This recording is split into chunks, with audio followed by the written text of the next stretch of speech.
تو اس کی فضیلت کیا ہے؟ میرے آقا کریم صلی اللہ تعالی وسلم نے فرمایا کہ باری تعالیٰ اس نماز پڑھنے والے کے گناہ معاف فرما دے گا۔ پھر فرمایا 15ویں شب کو بعد نماز عشاء پھر 8 رکعت نماز ادا کرے، نماز 2 سلام سے پڑھے، یعنی 4 کر کے پڑھنی ہے 2 سلام کے ساتھ، اور ہر رکعت میں سورہ فاتحہ شریف کے بعد 10 مرتبہ سورہ اخلاص پڑھنی ہے۔ سورہ فاتحہ شریف کے بعد 10 مرتبہ سورہ اخلاص پڑھنی ہے۔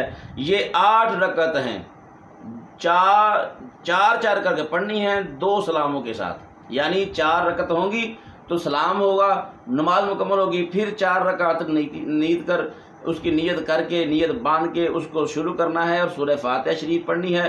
سورہ فاتحہ شریف کے بعد 10 مرتبہ سورہ اخلاص شریف پڑھنی ہے۔ فرمایا اللہ تبارک و تعالیٰ اس نماز پڑھنے والے کے لیے بے شمار فرشتے مقرر کر دے گا، بے شمار فرشتے مقرر کر دے گا جو اسے عذاب قبر سے نجات کی اور داخل جنت میں ہونے کی خوشخبری دیں گے۔ سبحان اللہ۔ فرمایا 15ویں شب کو بعد نماز عشاء 14 رکعت نماز ادا کرے، فرمایا 7 سلاموں کے ساتھ، یعنی 14 رکعتیں 2 کر کے پڑھنی ہیں، پھر 7 سلام ہو جائیں گے۔ تو پڑھا، فرمایا ہر رکعت میں سورہ فاتحہ کے بعد سورہ کافرون، قل یا ایھا الکافرون، یہ ہمارے ہر بچے کو آتی ہے الحمدللہ ثم الحمدللہ۔ فرمایا 1 مرتبہ سورہ فاتحہ کے بعد سورہ کافرون 1 مرتبہ پڑھے، پھر سورہ اخلاص 1 مرتبہ پڑھے، پھر سورہ فلق 1 مرتبہ پڑھے، پھر سورہ ناس 1 مرتبہ پڑھے۔ اس طرح یہ ادا کرنی ہے، یعنی چاروں کل پڑھنے ہیں، چاروں کل پڑھنے ہیں۔ تو فرمایا اس کی کیا فضیلت ہے؟ بعد سلام 1 مرتبہ آیت الکرسی، جب یہ نماز پڑھی جائے پڑھنے کے بعد آقا علیہ الصلوۃ والسلام نے فرمایا 1 مرتبہ آیت الکرسی پڑھنی ہے، پھر سورہ توبہ کی آخری آیات پڑھنی ہے، لقد جاءکم رسول من انفسکم عزیز علیہ ما عنتم حریص علیکم بالمؤمنین رؤوف الرحیم۔ یہ آیہ کریمہ پڑھنی ہے، یہ بھی 1 مرتبہ پڑھنی ہے۔ یہ نماز قبولیت دعا خواہ دینی ہو یا دنیاوی کے لیے بے حد افضل ہے۔ میرے آقا نے فرمایا یہ چاہے دنیاوی ہو چاہے دینی ہو، بے حد افضل ہے۔ پھر فرمایا 15ویں شب کو بعد نماز عشاء 8 رکعت نماز نفل ادا کرنے ہیں 2 سلام کے ساتھ، یعنی 4 کر کے 2 سلام کے ساتھ پڑھے۔ پہلی رکعت میں سورہ فاتحہ کے بعد 10 مرتبہ آیت الکرسی، فاتحہ کے بعد 10 مرتبہ آیت الکرسی پڑھنی ہے۔ دوسری رکعت میں سورہ فاتحہ کے بعد 10 مرتبہ سورہ انشراح پڑھنی ہے، یعنی سورہ علم نشرح لک صدرک جو ہم پڑھتے ہیں۔ پھر تیسری رکعت میں سورہ فاتحہ کے بعد 10 مرتبہ سورہ قدر پڑھنی ہے، انا انزلناہ فی لیلۃ القدر۔ پھر چوتھی رکعت میں سورہ فاتحہ کے بعد 10 مرتبہ سورہ اخلاص پڑھنی ہے۔ پھر دوسری بقایا 4 رکعتیں نماز اسی ترتیب سے پڑھنی ہوں گی، جیسی میں نے یہ ترتیب عرض کی ہے، دوسری 4 رکعت بھی ایسے ہی ادا کرنی ہے۔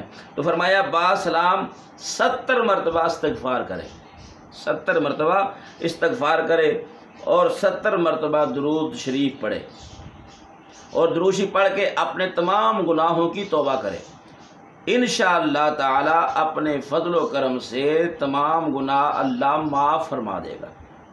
پھر فرمایا 15ویں شب کو بعد نماز عشاء سورہ بقرہ کی آخری آیتیں جو ہیں، آخری رکوع جو ہے، آمن الرسول بما انزل الیہ من ربہ والمؤمنون کل آمن باللہ وملائکتہ وکتبہ ورسلہ، یہ جو سورہ بقرہ جس پر ختم ہوتی ہے وہ آخری آیتیں جو ہیں، اس کے لیے فرمایا کہ سورہ بقرہ کی آخری آیتیں 1 مرتبہ پڑھنا واسطے امن و سلامتی، حفاظت جان و مال سے، مال ہے، یعنی جو یہ عمل کرے گا اس کے مال کی، اس کی جان کی حفاظت اللہ کے ذمہ ہو جائے گی۔ 15ویں شب کو بعد نماز عشاء سورہ یاسین شریف 3 مرتبہ پڑھنے سے حسب ذیل فائدے ہوں گے۔ کیا؟ ترقی رزق، درازی عمر بالخیر، ناگہانی آفتوں سے محفوظ رہنا، یعنی اس رات میں 3 مرتبہ سورہ یاسین شریف پڑھنی ہے۔ پھر 15ویں شب کو بعد نماز عشاء 7 مرتبہ سورہ دخان کا پڑھنا بہت افضل ہے۔ جو میں نے آیہ کریمہ جو پڑھی تھی نا، سورہ دخان الحامیم والکتاب المبین انا انزلناہ فی لیلۃ مبارکۃ انا کنا منذرین فیہا یفرق کل امر حکیم امرا من عندنا انا کنا مرسلین۔ یہ آیات مبارکہ جو میں نے اپنے ابتدا میں جو میں نے آیتیں پڑھی ہیں، یہ وہ صورت ہے، سورہ دخان 25ویں پارے میں ہے۔ سورہ دخان کی جو تلاوت ہے اس رات میں بڑی ہی افضل ہے۔ میرے آقا علیہ الصلوۃ والسلام نے ارشاد فرمایا کہ 7 مرتبہ سورہ دخان پڑھے، یہ بہت افضل ہے۔ باری تعالیٰ 70 حاجات، دنیا کی 70 حاجات عقبہ کی اللہ تبارک و تعالیٰ قبول فرمائے گا، ماشاءاللہ، یعنی 140 دعائیں قبول ہوں گی۔ پھر فرمایا 15ویں شب بعد نماز عشاء 7 مرتبہ سورہ قدر پڑھے، ہر مصیبت سے نجات ملے گی، اور پڑھنے والے کے لیے جنت کی دعا 1000 فرشتے کرتے ہیں، سبحان اللہ۔ اس رات میں جو سورہ قدر پڑھے اس کے لیے فرشتے دعا کرتے ہیں۔ شب قدر 15ویں شب کو بعد نماز عشاء اس دعا کی کثرت کرے، اللہم انکا عفو کریم تحب العفو فاعف عنی یا غفور یا غفور یا غفور، اللہم انکا عفو کریم تحب العفو فاعف عنی یا غفور یا غفور یا غفور۔ ماہ شعبان میں 15 تاریخ کے نفلی روزہ کی بڑی فضیلت ہے۔ جو کوئی یہ روزہ رکھے گا باری تعالیٰ اس کے 50 سال کے گناہ معاف فرما دے گا، سبحان اللہ۔ ماہ شعبان کی 15 تاریخ کو بعد نماز ظہر 4 رکعت نماز نفل 2 سلام سے ادا کرے۔ پہلی رکعت میں سورہ فاتحہ کے بعد سورہ زلزال 1 مرتبہ، سورہ اخلاص 10 مرتبہ، دوسری رکعت میں سورہ فاتحہ کے بعد سورہ تکاثر الہاکم التکاثر 1 مرتبہ، سورہ اخلاص 10 مرتبہ، تیسری رکعت میں سورہ فاتحہ کے بعد سورہ کافرون 3 مرتبہ، سورہ اخلاص 10 مرتبہ، چوتھی رکعت میں سورہ فاتحہ کے بعد آیت الکرسی 3 مرتبہ، سورہ اخلاص 10 مرتبہ۔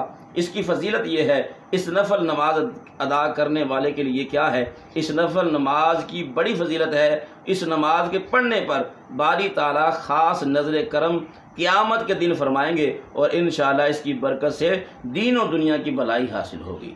اللہ رب العزت ہم سب کو اس رات کے فیوز و برکات جو ہیں وہ حاصل کرنے کی توفیق عطا فرمائے۔ آج کا یہ سلسلہ بڑا ہی اہم تھا، بڑا ضروری تھا۔ میں سمجھتا ہوں کہ اپنے مسلمان بھائیوں کے سامنے یہ نفل پڑھنے جو طریقہ ہے میں نے آپ کے سامنے عرض کر دیا ہے۔ میرے بھائی، میرے بزرگوں، اس کو بڑے غور سے سنیے گا۔ یہ شعبان المعظم کا میری طرف سے آپ کو تحفہ ہے، اور جب آپ اپنے نماز ادا کریں، نفل ادا کریں، تو پھر اگلے دن اس کا روزہ بھی رکھیں، روزہ رکھنا بھی بڑا فضیلت والا ہے۔ اور میں یہ گزارش کروں گا، جتنے بھی میرے دوست احباب سن رہے ہیں، مائیں بہنیں بیٹیاں سن رہی ہیں، جو بھی اس رات میں جا کر اللہ کی بارگاہ میں سجدہ ریز ہو، اللہ کی تسبیح تحلیل کرے، اس کی خدمت میں گزارش کروں گا میرے لیے دعا کریں، میرے گناہوں کی معافی کے لیے دعا کریں، اور میری صحت یابی کے لیے، خصوصاً صحت یابی کے لیے دعا ضرور کریں۔ اللہ تبارک و تعالی ہم سب کا حامی ناصر ہو۔ اس رات کے صدقے اللہ تعالیٰ پوری امت مسلمہ پر رحم فرمائے۔ میرے آقا نے فرمایا، بنو کلب کی بکریوں کے بالوں کے برابر اس رات اللہ مسلمانوں کو معاف فرماتا ہے، جہنمیوں کو جنت عطا کر دیتا ہے جو مسلمان ہیں، مومن ہیں۔ اللہ تبارک و تعالی ہم سب کو اس رات کے فیوز و برکات حاصل کرنے کی توفیق عطا فرمائے۔ آمین۔ وآخر دعوانا الحمدللہ رب العالمین۔